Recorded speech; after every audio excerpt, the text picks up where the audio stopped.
APLI Convention and Award 2020 ajang apresiasi dan bukti survive industri direct selling di masa pandemi yang mengusung tema Tomorrow is Now.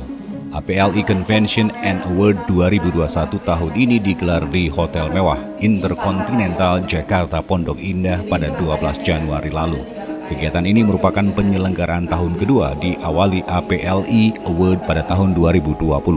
APLI Award bertujuan untuk memberikan penghargaan setinggi-tingginya kepada para mitra usaha yang telah mencapai peringkat tertinggi untuk kategori Top Sales Volume and Top Sponsoring di perusahaan penjualan langsung, khususnya perusahaan anggota APLI. Penghargaan ini merupakan bukti bahwa industri penjualan langsung memberikan peluang yang tak terbatas untuk menjadi seorang entrepreneur tanpa harus pemilik modal dan tanpa melihat latar belakang pendidikan.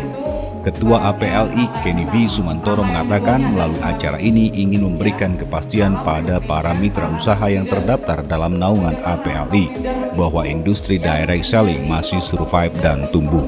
Harapnya rangkaian yang dilakukan saat ini tidak hanya memberikan edukasi, tapi juga apresiasi yang sangat penting bagi para pelaku industri direct selling.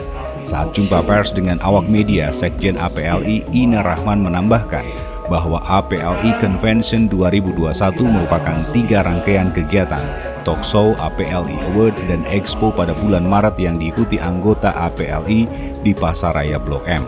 Sementara nama APLI Convention 2021 ini merupakan agenda event 2021 yang digelar pada tahun 2022 karena masa pandemi COVID saat ini.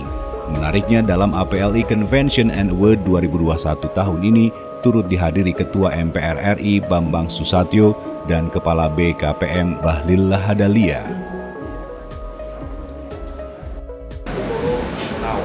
Karena memang kita ingin memberikan paling tidak kepastian bahwa industri kami ini memang adalah salah satu industri yang walaupun di situasi seperti ini kita mengenai masih bisa survive bisa bertumbuh.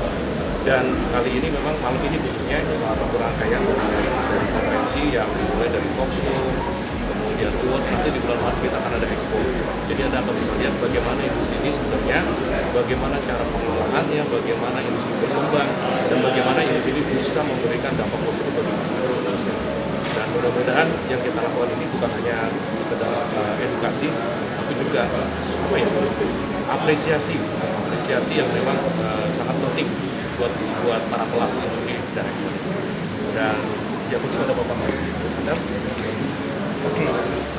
Kami juga berharap dari Asosiasi Penjualan Langsung Indonesia melalui acara ini kita bisa menginspirasi banyak perusahaan agar supaya industri multi level marketing di Indonesia bisa berjaya di daerah sendiri. Di tengah pandemi sendiri, tantangannya seperti apa sih Pak yang dialami asosiasi penjualan langsung ini? Ya, kayak tadi di awal saya katakan mungkin sebelum pandemi ya, yang namanya digital itu usage hanya sekitar 20-30% ya.